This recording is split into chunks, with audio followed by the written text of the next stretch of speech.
3, 2, 1, go!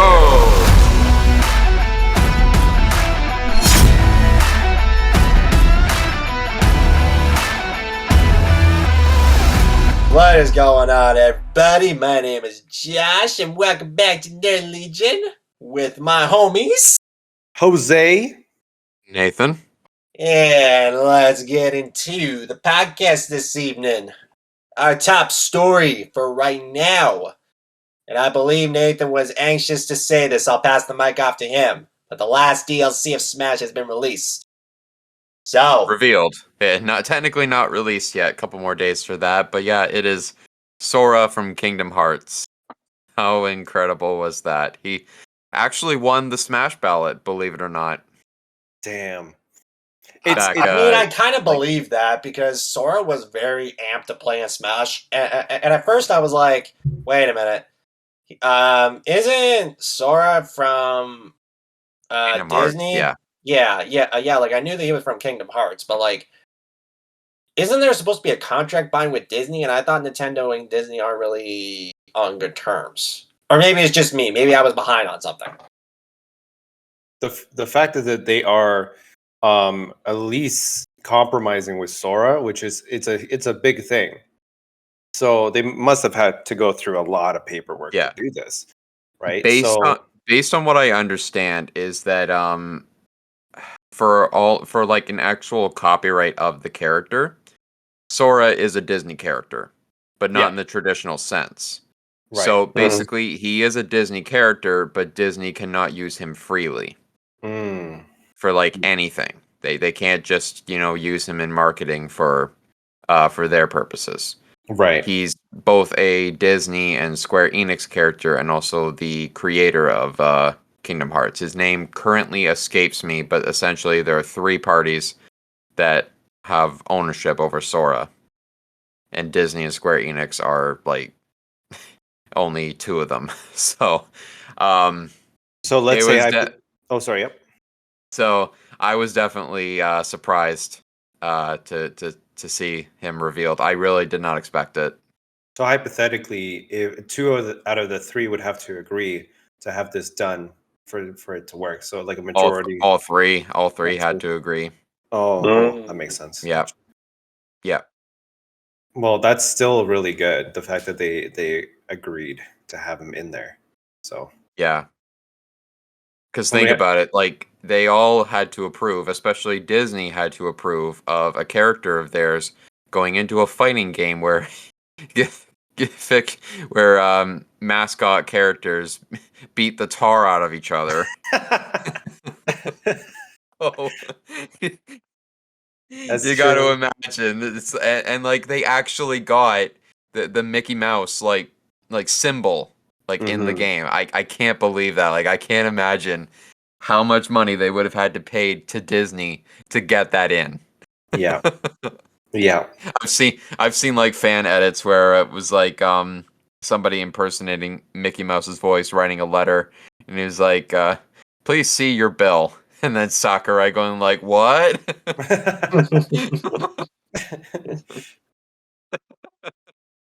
Oh gosh, what kind of abilities do you think? It's a key sword, right? He has. Yeah, Keyblade. Yeah. We kind of wonder what kind of abilities he would have. Technically, we have another sword fighter in the game, and that is like technically another anime sword fighter. He does have a counter, but I guess you can only use it from one direction. It doesn't work in both directions. Weird. Yeah. That is weird. He excels in air combat, but he's also easy to launch as a result. Right. But his recovery is insane. Like his recovery moves are absolutely insane. I want to play him.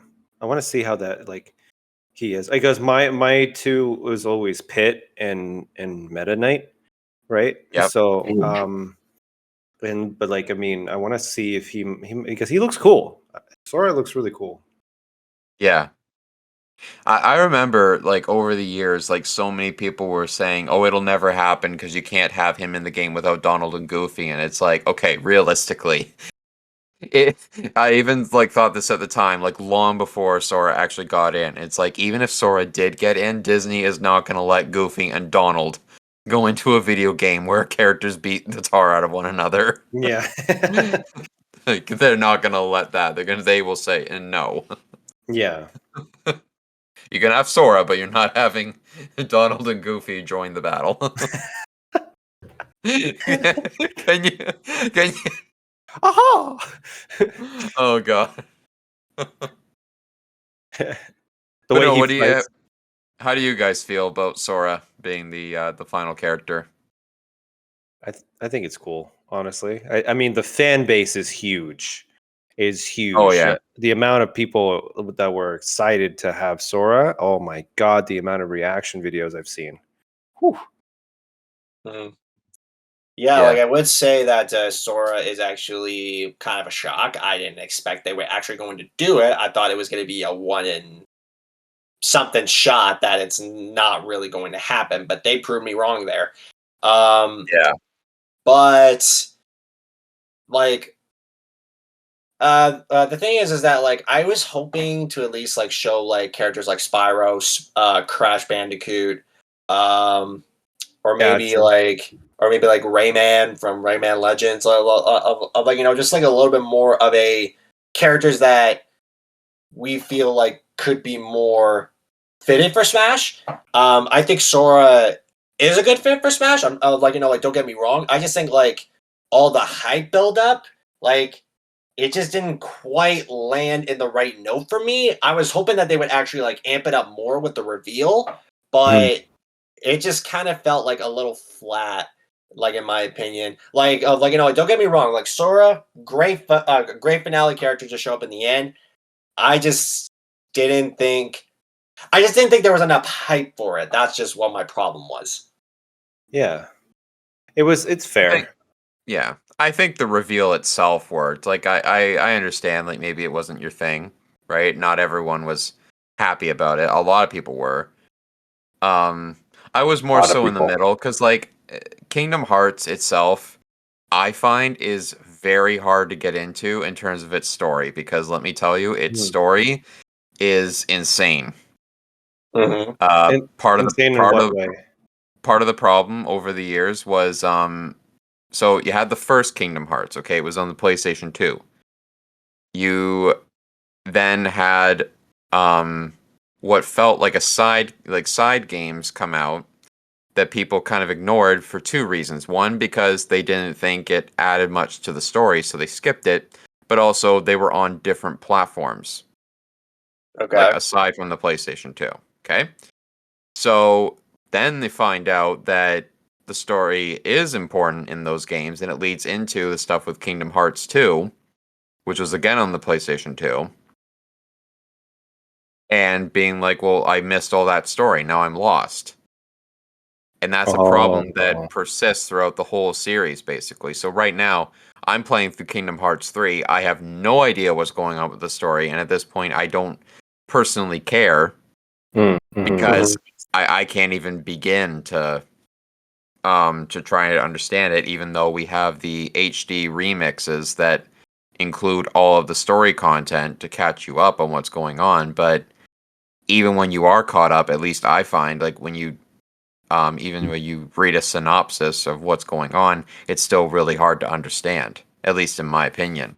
So Mm-hmm. it's Kingdom Hearts is one of those games that I don't think I'll ever be able to play for the sake of the story. I Well, like the people. gameplay. I do Yeah. like the gameplay, but the story is just not for me. It's Uh, it's it's funny that you say that. It's definitely.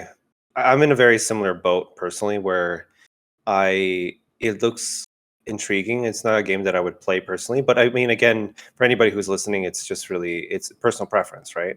Like, Yeah. as some people have said that Kingdom Hearts is comparable to Final Fantasy, and there's a lot of Final Fantasy fans Yeah. out there too. It's essentially Kingdom Hearts is essentially a cross between Final Fantasy and Disney. Yeah, yeah, How that actually happens in the story, I couldn't tell you. I've played the first game, and it doesn't make much sense to me how he got there. It yeah. it just really doesn't to me. It's cool, But I just, yeah. What do you think, Josh? Well, the thing is that I never played Kingdom Hearts myself. I have seen walkthroughs of the story. Mhm. Yep. I believe there was one walkthrough that I specifically remember seeing the whole thing of. I don't exactly know which title it was. I do recall it was on. I think it was Kingdom Hearts 3. Yes, like it was Kingdom Hearts 3. And it definitely seemed like a cool concept.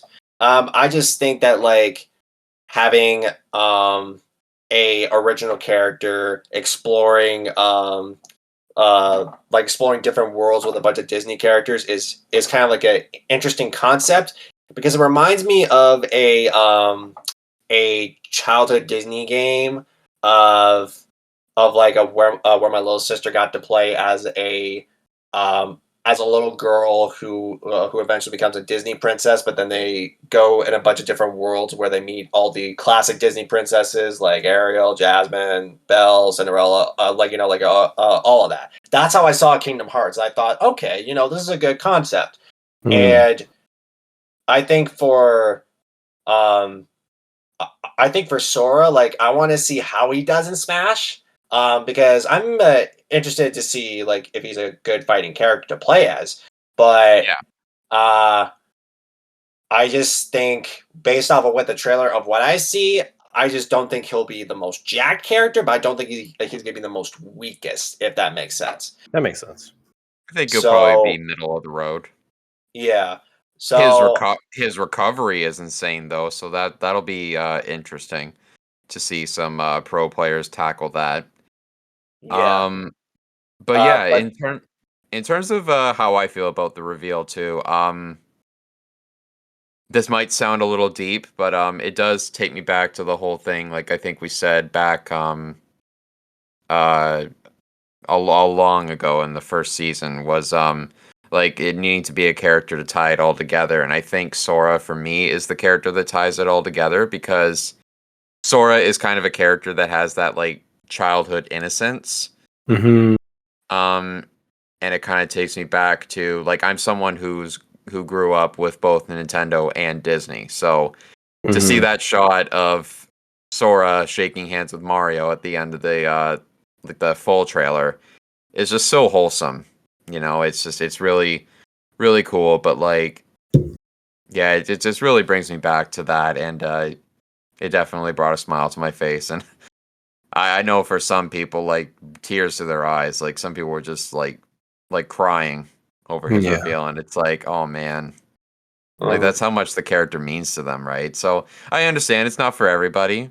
I mean, I personally don't feel that strongly about the character, but I'm happy for fans of the character in the series that he got in Hmm. Mhm. because he never thought that was going to happen. Like Sakurai even admitted that he was shocked too that it was able to happen. Wow. Like if you got the creator himself, that's already shocked that they were able to get Sora right in there. That just goes to show that that was not easy to get.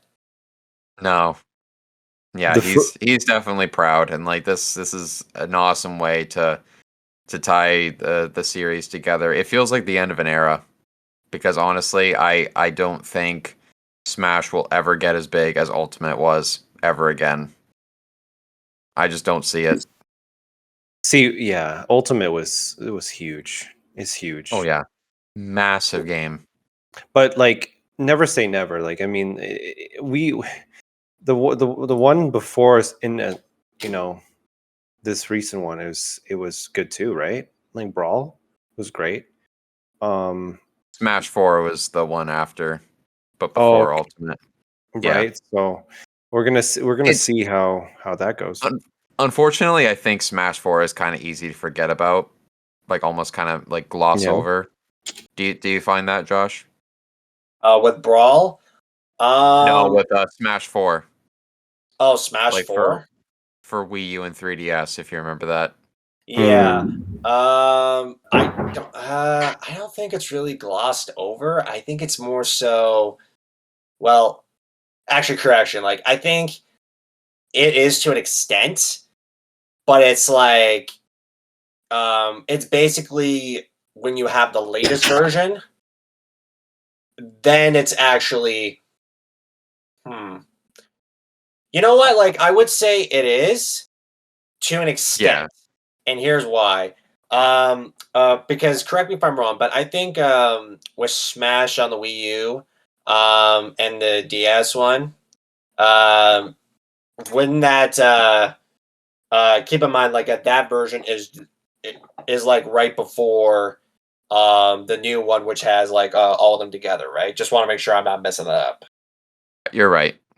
Okay. The reason why I'm saying that is because like I believe that you could still play the Wii U one and the 3DS one. Like to be honest, I still play the Wii U version from time to time. But but like only because the reason why the Switch one did it better is because it basically took the Wii U version and basically just added a whole bunch of DLC characters and added the characters from the 64 and the one from the Wii. So that And goes Melee. to Literally and everyone was there. Everyone. yeah. Yeah, Nobody so was cut. yeah, so I wouldn't say it was like I would say it was glossed over to an extent, but at the same time it's not because the Wii U and 3DS version has its own characters, and then Yeah. you have the Switch version which has all of them combined. So it's kind of like, you know, what's a good example? It's basically you're playing a all-star collage game, like whether it's Mario or Kirby or something like that. It basically has all the games together into one, but you also have a new one which basically has all of them combined. Like if that makes sense. Yeah. That makes sense. I was kind of hoping that with Ultimate they would have every stage return as well, but unfortunately that's not the case. I mean, I'm not surprised. I mean, like they would have like over like 300 stages. You know what I mean? Like that's gonna They be. would. They do have the vast majority of them, but I still think like I don't know, like it's all right, that they don't have them all there, but it's one of those things that it's not like a huge letdown. It's more important that all the characters were there, right? Yeah. Yeah. That there was nobody cut, but it just for me, I think that whenever this next Smash comes, which eventually it will, like regardless if Sakurai is involved or not, there will be cuts. I can almost guarantee you that there will be cuts to the roster. Yeah. I don't think we're gonna have a new Smash game for like another 3-4 years because I think everyone is completely happy with this version of Smash. Yeah, I personally think this should be the last Smash for a good long while. Hell, like I don't think we should have another Smash game for another decade. I'm happy with this. I'm happy too. Yeah. It's the way it is. It's honestly perfect. Like it's filled to bursting with content. It like we said in another episode, it is one of the best games on the Switch. As it should. Yeah. That actually brings me to another topic that I actually discovered yesterday. And I wanted to talk about with you guys. Nintendo announced the pricing for the Nintendo Switch Online Plus expansion pack, and it's gross. What do you mean gross? It is a gross price. Basically, so let me explain here. So I currently do pay for Nintendo Switch Online, okay? And my billing goes in October. Because I have the family plan, I can add up to I think like have 9 members total, 8 or 9, something like that. Yeah. And my billing is like $50 a year. So I pay for the annual one. It's actually the only one that my only subscription that I pay annually for. But yeah, so $50 for the year. Nintendo has announced that same family plan, at least in terms of the American price for Nintendo Switch Online Family plus the expansion pack, will cost $79.99 a year. But that's American. So if you take that $79.99 a year and convert that to the Canadian dollar, oh god, that's going to be $100 a year. Price. I mean, So when that's how I much I. Sorry, go.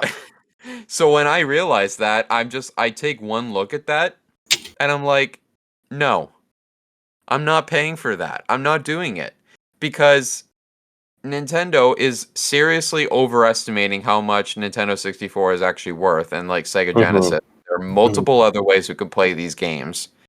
They bring out these games at such a snail's pace to the service that like I'm not advocating for piracy and like downloading ROMs and stuff like that. Like I do No, I okay. do believe, I do believe in I do believe in supporting the official release, but the Yeah, I thing agree. is, what is this service offering me that I can't get via emulation? Yeah. Yeah, It's I like get that. cool. They're catching up to emulators by offering save states and whatnot when emulators have had those for years. Like years and years and years. And online play with like net play. That you can play like Nintendo 64 and GameCube with the Dolphin emulator. Yeah. Nice. Right? It's just I don't know, it's really disappointing to me and I'm speaking with my wallet here and saying, yeah, no, I'm not doing it. Yeah, I already have the Smash game on the Switch, and I also purchased the expansion pack. I believe I got both of them. I just need to wait for the new ones to come in. So I Oh, am already. you got the expansion pack? Like I the believe I. Sorry. like for Nintendo Switch Online? I don't think it launched yet. Not the one online, no, but the one on the Switch, though. What expansion pack? The the expand. Hold on. Like I haven't like I know for a fact that like I purchased the expansion pack back like a few years ago. I'm not quite sure if that is still the same one or if there's two because I know one expansion pack gives you like a certain amount of heroes and then a second one gives you a second amount of heroes. I know for a fact I bought the first one. I don't know if that first one brings all of them together and then there is no second one. That's why No, I'm just. no, no, Josh, I think you're confused. I think you're confusing that with the Fighter's Pass. Oh, okay. Yeah. That's why I was like, No. wait a second. No, no, Okay, no. never mind. No, I was talking about the like it's actually called expansion pack. It's adding Nintendo 64 and Sega Genesis games to Nintendo Switch Online. Oh, okay, Yeah. okay. Don't Yeah. mind me. I mixed the two up. That's my bad. Yeah, no worries. No worries. Hmm. But yeah, like if I got that expansion pack and continued, to pay for the annual membership with family, I'd be paying $100 per year. So, eh, Yeah. and Yeah, just I'll stick to the gold pass on my Xbox. Sorry. yeah, with Game Pass, yeah, amazing service. Honestly, for 20 bucks a month, like that may seem a bit steep for what you're getting. Honestly, that's all right. It's a bit more expensive, like annually, than Nintendo Switch Online would be with that whole family pass and whatnot. But like honestly, like for what you're getting, yeah, I'm all right with that. Hmm. So it's I wanted to add something to the conversation with in terms of what happened today. Well, did you guys see the event that happened with DC fandom or no? I didn't see it, but I did hear some things. What are some things are you discussing? Well, there's a lot coming. There's a lot coming. I can tell you, speed round. The Flash mini trailer came out. Behind the scenes of Aquaman came out, which, by the way, Amber Heard is in. It seems, but there's another issue with that. Uh, The yeah, the boycott sting's still strong. Yeah, Shazam back. Boycott is the boycott is strong with this one. The Shazam behind the scenes is out. We saw some behind the scenes on that. The Mhm. Batman trailer at the end. Shazam, Flash. Let's see here. No, I already said Flash, but all those came out on DC Fandom, plus more like cartoons and other things they're going games that they're coming out with, and so I'm really happy with what's going to happen. Um, Correct me if I'm wrong, but I believe I did see something about Michael Keaton returning as Batman. Yes, he's showing up in the Flash movie. Yes. Okay. That's interesting. I never thought he would return. I don't. I didn't think that either, but like Me with the neither. Flashpoint movie, it's basic. Well, like the Flash movie is supposed to show Ben Affleck's final performance as Batman, and then all of a Yeah. sudden, This Barry is- Allen travels back in time to save his mother from dying. And then you all of a sudden you see an alternate reality where someone becomes completely different. I think Michael Keaton is an alternate version of Thomas Wayne from a different timeline. Might be. That's my theory. Might You know, it's actually kind of be funny the- to me that Michael Keaton is in both the MCU and the DC universe. Oh know. yeah, because he's the Vulture in the MCU, and then in this film he's Batman. He's This- in the DCEU, so This man is a legend in turn and being able to be in both, which is crazy. The funny thing is that Michael Keaton was able to evolve himself from Batman to Birdman to Vulture. Yeah. Yeah. I'm like this. Okay, like the second I saw Michael Keaton get cast as Vulture in Spider-Man: Homecoming, that's when I was like, okay, he was prepared for this when he did Birdman. He did Birdman, so he's playing Birdman again. Oh my gosh!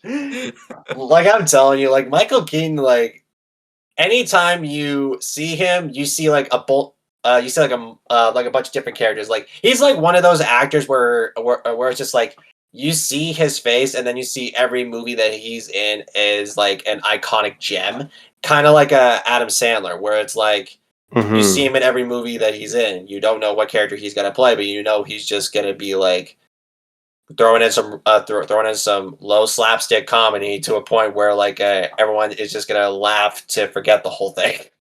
Yeah. Exactly. So I don't know if you guys heard, but I want to bridge this to kind of talk about Marvel in a way before we like get into what if and talk about the finale.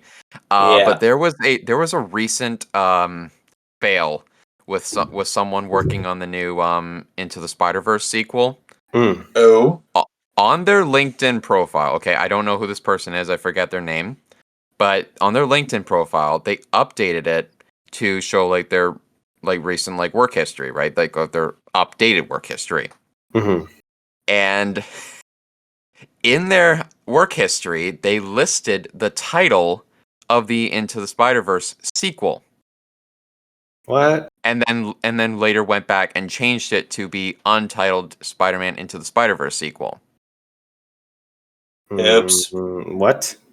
So they accidentally revealed the title. It was called Spider-Man Across the Spider-Verse. Oh, I saw that. Yeah. Yeah. And then they later changed it because they realized that they screwed up. Oh, you Weren't can't supposed to make it. reveal that.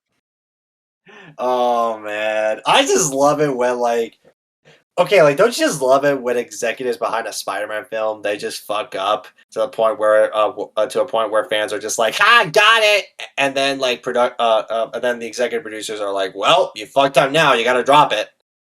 Yep.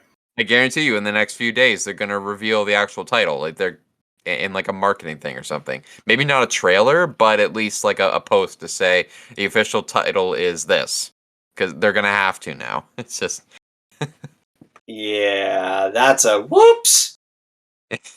right. Oh man, I was actually looking at because I didn't realize it at the time because that movie came out in like 2018, right? Yeah. But they had uh the voice actress of the Spider-Verse version of Doctor Octopus, who wasn't it wasn't Otto, it was someone else. Like it was the wife, I think. Mhm. Yeah. She was voiced by Catherine Hahn. Really? Catherine Hahn. Why do I? Oh, she was Agatha. Agatha. Yeah. Yeah. Because I was like, Yeah. why do I remember that name? Yeah, that's why. She was Agatha Harkness. She was Agatha all along. Oh, side note for Yep. that, Disney Disney announced that they are currently in talks for making a Agatha series and a spinoff. I totally Yeah. forgot about that. Heard about that. Yeah, I don't know why they're doing that. I mean, like, I'm guessing they're trying to make more of a Loki thing by making it like having a solo Marvel villain as the title of the movie or like a title of a TV series. I mean, I get why they're going that route because it works so well with Loki. I just think Agatha already served her purpose. I don't think that she really needed until Doctor Strange and the Multiverse of Madness, in my opinion. She's Yeah. definitely has secrets that she shared with Wanda, right? And I feel like Wanda's we're going to find out more. I think there's more to Agatha than we realize. So, Mhm. and they're making it out to be that way anyway, so which is good. Yeah. Okay, let's get to the main event, I guess you could call it, the Meat what and if potatoes. season finale. I say season because I believe it is confirmed we are getting yet another season. So yeah. What'd you guys think? Dope. Go ahead, bud. I said dope. Anyways, Oh, yeah. dope. Yeah. I think this episode was worth the build up. I just think that I think the What If series could have used one more episode because I felt it was kind of incomplete because they added Smasher Gamora, but she didn't have an episode, and then I was Yeah. like, why is she added?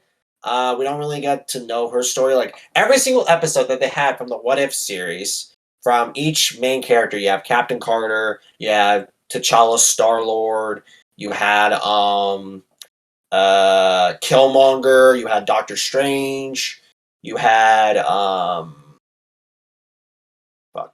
you had Black Widow, and the last Ultron Literation episode. You had Spider Man. We got to talk about Black Widow in a second too, because that Yeah, was an interesting thing. I got some things to say about her. Anyways, continue. Yes. I just want to say this, but really, this episode only needed Supreme Strange. It did not need the rest of the characters because he literally carried the whole team. He's like, "All right, bitch, let me show you what I can do." Let me swallow your blast. He ate an Infinity Stone. Exactly. Like, bro, how do you do that? Like, he as soon, like, and the fact that Ultron was like, "Wait, what?" I was thinking the same thing. It's like, did he just eat an Infinity Stone? He was like, Yeah, "Oh." yeah, He like swallowed it like a Tic Tac. Like, Jesus Christ. Ultron's just like, why won't you die? And like sends out like all his moves are like finisher moves, by the way. They're like like it's crazy. He wastes no time. He just wants to destroy everything. yeah, but then Doctor Strange is like, protection spell, Yeah, literally. and then Ultron is sitting here like, oh fuck. Why do you have to make this 100 times harder? Why won't you die? but we got to talk about that ending too. The fact that Strange Supreme, like stays and watches over that reality, right? That tells me that he's not the one in Spider-Man No Way Home. So it's got to be another variant. I don't. Okay, Yeah, sorry. go. Sorry. No, I was just gonna say really quick. I don't think we can rule out that that's not him yet. I do. There's a part of me that still is holding out that it might be him. I don't know. It's just again, he doesn't have the hand twitch thing. He doesn't have the scarring either. Yeah. Yeah. So it's like either it healed, which I can't rule out, but at the same time, it's like I don't think they would omit that detail if there wasn't something else going on. Right. I mean, here's my thing with this is that like with Doctor Strange looking over that reality, something tells me that after that episode, he probably did a little bit of changes behind the scenes. at least in the MCU portion. Mm. Here's why I say this, because remember back in WandaVision, right? Where you saw Wanda look at a bunch of different realities in the final episode, where she saw her kids in another timeline and then she opened up the multiverse, right? Yeah. Well, my thing is that I think Doctor Strange kind of did the same thing. And then he opened up the MCU, swapped the MCU's Doctor Strange with himself, but basically playing the role as himself in the new timeline while being happy with the new Christine, right? Now, do I think my theory of this is possible? I think so. Do I think they're going to explain that? No. I think they're just going to be like teasing fans just to a point where it's like, oh, we can speculate all of this, or we can think if it's this, or we can think if it's that. I'm like, they're just doing that on purpose just to get you guys to talk about the whole MCU as a whole, just to keep the hype going. But my thing is that I don't I agree with you, bud. I wouldn't want to rule that out just yet. I still think it's possible for Supreme Strange to be in Spider-Man No Way Home. But I also think it could actually be the regular Doctor Strange. But that doesn't mean we don't see Supreme Strange and Doctor Strange 2. Yeah. I think he's more likely. Sorry, go. I was just gonna say that, like, do you think he'll show up in Doctor Strange Multiverse of Madness? 99% likely he's going to show, because I think they also confirmed that Captain Carter is going to show up in there too. He might. I think I heard that. Keep in mind, honestly, this is a chance for Marvel to, like, as they're going through the multiverse. It's just we're seeing multiple different realities of different things, similar to when like Ultron was punching the Watcher. Every time he punched the Watcher, they were in a new reality, and one of those realities being Star Wars, or Captain America being president. Like those things. So we might see other realities and other hints of what could be. Mm-hmm. Yeah, like I think the What If series as a whole was good. I think there were like a couple episodes that kind of fell flat for me, but I think I think the series as a whole was good. It definitely exceeded my expectations and also surprised me. Did it surprise me as much as Loki? No, but it did surprise me on a lot of aspects. Like I didn't think it was going to be this good, but with the What If series, this is now completely up to Marvel on which direction they want to go with that now, because now they have that set up. So it's like, okay, so you have a cake, like you have a bunch of different layers already set up. You have the icing already filled. Now you have to decorate it. You can either decorate it to make it look really good, or you can decorate it to make it look like shit. Yeah. So this is Marvel's time to tie that in to the best of their ability, or they could keep that separate. That's completely up to them. But my thing is that if they set this What If series, you can tell this was planned. So I'm pretty sure we're gonna see something with Supreme Strange here. There's maybe a tiny glimmer of hope he's gonna show up in No Way Home, but at the same time, even if he didn't show, it's fine. It's not that big of a deal. We already have too much hype in that film anyways. So it really doesn't matter. Yeah. We are literally 2 months away from the release as of tomorrow. As of tomorrow, we are 2 months away. Oh, I'm so excited. Like, I'm only going back to the theaters just to see all the Marvel films, because those are the only films that are actually worth my time to go to the theaters. The rest of the films you want to see right now, right? Like, like 100%. Like, I'm not hesitating. I'm not waiting for it to go on Cody or like have it wait to like show up when it's an early release. Sorry, correction. Like, if it isn't an early release, I will see it. But if I end up seeing a cheap version, I do not want to see it. I want to see it with the 4K quality, with the surround sound, with the popcorn in my hand while I'm just munching down, and then you see Spider-Man beat all the other Spider-Man, and then you see that massive meme. I want to see all that shit. Yeah. Same.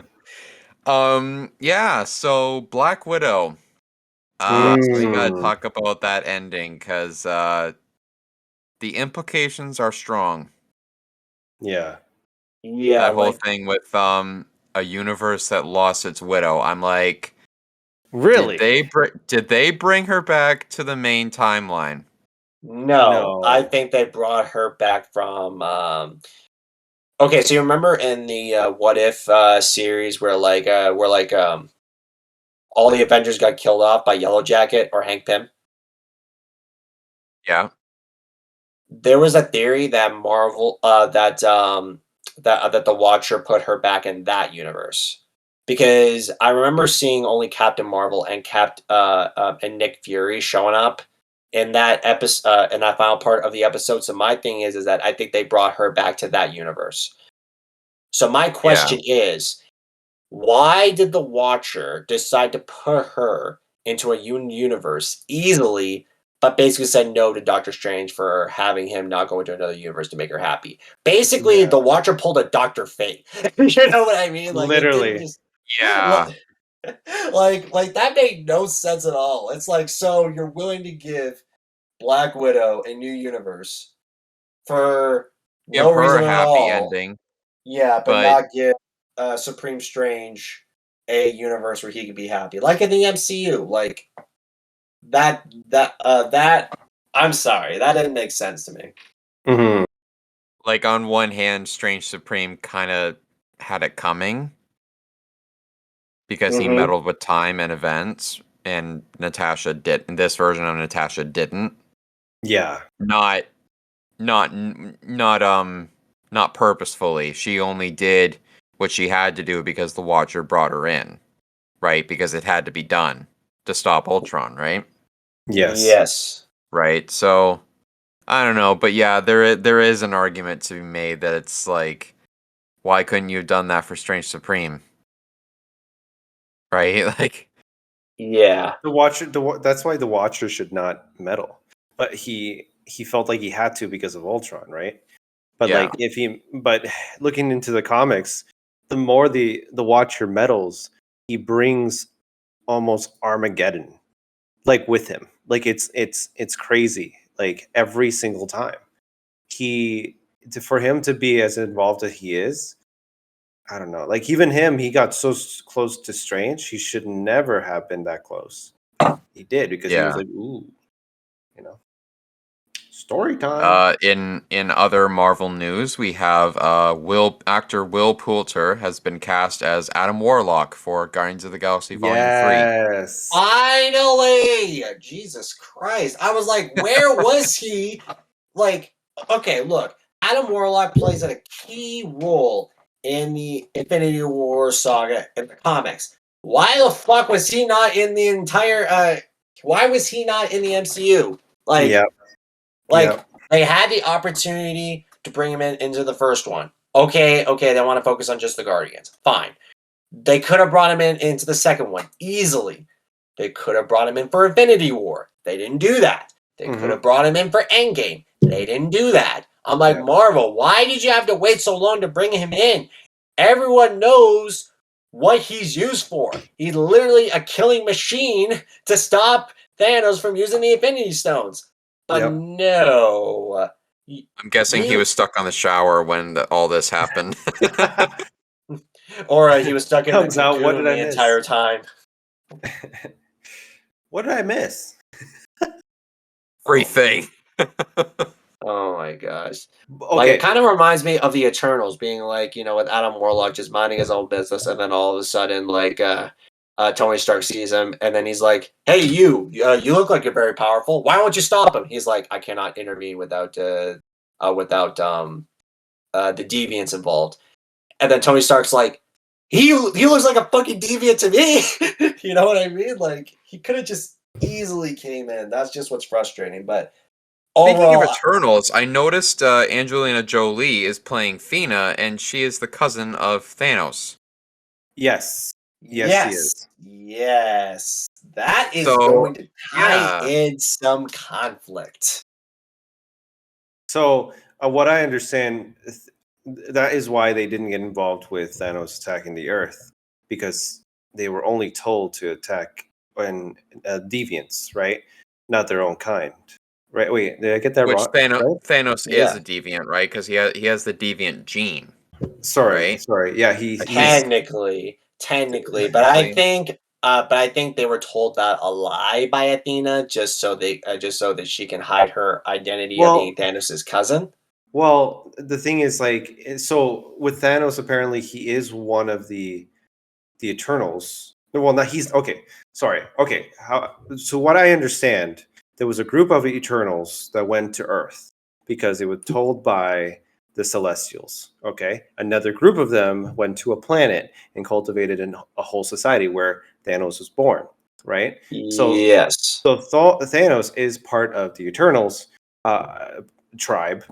But he somehow looks like a deviant, because of some like genetic malfunction, So and so that's the reason why they couldn't attack him, apparently. So because of that one stupid law. So. Okay. Yeah. So I want to see how that ties in. I think the whole thing with the Eternals is going to be very interesting for sure. Yeah. That one I'm curious to see how that one's gonna go, because I'm pretty sure what the film is going to be focusing on is literally be the joke of being like, where the fuck have y'all been during Infinity War and Endgame? That's literally what the plot is. Yeah. Which, to be honest, I'm just gonna laugh the entire time if that's actually gonna be the joke, because that's honestly the laughing joke of the film. But I want to see how that's going to tie into the MCU. Like, honestly, no one really cares about the Internals. Like, I think people are only going to really care about Angelina Jolie's character, and that's it. But I don't think the Eternals are kind of like the E or F rated characters in the comics. So by the end of the MCU, they're probably going to be boosted up to E tier, but that's it. Kind of like the Guardians, where it's just like they were D tier in the comics, but then they moved up to C tier, but then they're going to be forgotten by the end of that. So yeah, exactly. So like I think the Eternals is just going to be a plot device after Infinity War, but that's it. I don't really see them as anything special. I am excited though, because like I said, I'm only going to be seeing all the Marvel films. So Eternals, you have my attention of going to the theaters, just to let you know. It's definitely something that I really want to see, and I definitely want to, because it's going to tie into the whole thing, right? Yeah, the final, I'm telling you, these next few months of just straight Marvel craze, I'm telling you, I am amped up right now. But moving away from Marvel for just a quick second, because I know Jose is thinking about this the same way that I'm thinking for this one particular question. So when you saw the Batman trailer, Jose, what were your thoughts on Selena Kyle? That's perfect. That's all I'm gonna say. No. They did a very good job. I think this is like, not to compare apples to oranges when it comes to different actresses playing as Catwoman, but I've got to be honest with you. She is an amazing actress to play that role. I think she's perfect for the role. And now seeing even the new Batman, just seeing how he plays him, like, it's just crazy how he is, and I think he's gonna do a really good job. I got chills the entire trailer. I watched it like numerous times, so I'm excited. Yeah. Like I will say, like originally when they cast Robert Pattinson as Batman, I had no faith that he was going to do well as Batman. I thought the film was going to botch. But then after seeing some of his low tier film work, I was like, okay, I see potential with him. Then when I saw both trailers for the Batman, I was like, okay, you know what? I could get behind this. I think he would play off a good Batman. Yeah. The trailers definitely gave a dark, gritty vibe. Definitely a lot darker than the Dark Knight trilogy, in my opinion. Yeah. But then again, I have to see it for myself. But I will say that this could definitely be the film that, like the Joker, saves DC for at least 2 months and then crashes and burns again. You know what I mean? Um, Yeah. now, in terms of Selena Kyle, which the actress that's played by the actress played by her is Zoe. Yeah, I'm botching her last name. Zoe Kravitz. Zoe Kravitz. Yes. Not Kravitz. Kravitz. Or Kravitz. Yeah. See, I'm already butchering her last name. That's why I stopped myself. Kravitz. Yeah. That one is perfect casting, in my opinion. She has the face. She has the look. She has the stare. Like, literally, when I look at her, I see Selena Kyle. Yeah. Like dead ass. That was the first time that DC actually casted an actor/actress that suits the actual character. Mhm, That's mhm. probably the nearly perfect casting, as good as Superman for DC. I agree. You know what? You make a really good point. That's actually very true. Okay. Yeah. I want you to look up a girl named Leslie Grace real quick. Okay, bet. Do you know who she is? Leslie Grace. No, I do not. Wait, hold So on. Leslie Grace. No, I do not. she's a relatively new actress. She hasn't been in I think a lot of things, but she is going to be, and she was announced today as Batwoman. Not Batwoman, sorry, as oh my gosh, Catwoman? Batwoman. Yes. Catwoman. No, Is no, she no. Catwoman? Batgirl. There we go. Batgirl. Oh, Batgirl. Oh, Oh, okay. Batgirl. She's You know what? That's pretty good. I think she's she has the face Barbara Gordon, so yep. I She's think go. yeah. Go on. Sorry. Yeah. You think what? Yeah. Yeah, like she has the face. I think she could pull it off. She would have to go a little bit of a higher pitch though, but I think she would be a good fit to play as Batgirl in the DCEU. If you look at her in the Heights, like I watched the movie In the Heights, and right after In the Heights was a very successful movie in terms of Oh musical, yes. right? She Yeah. was quickly announced to be the new Batgirl in the DC universe, DCEU. So looking at her, I think she's a Latina. And everybody seems to have had their doubts. I've had my doubts. I got to be honest with you. I do like Latinos and Latinos to be represented in media because I am myself Latino. But but the thing is, but in the end of the day, I do want to be strict to the source material as well. Barbara Gordon is a redhead, right? She's supposed to be. So, but as I come to learn, apparently they will make her a Latina redhead in in the movies. So, how is that going to look? I have no idea.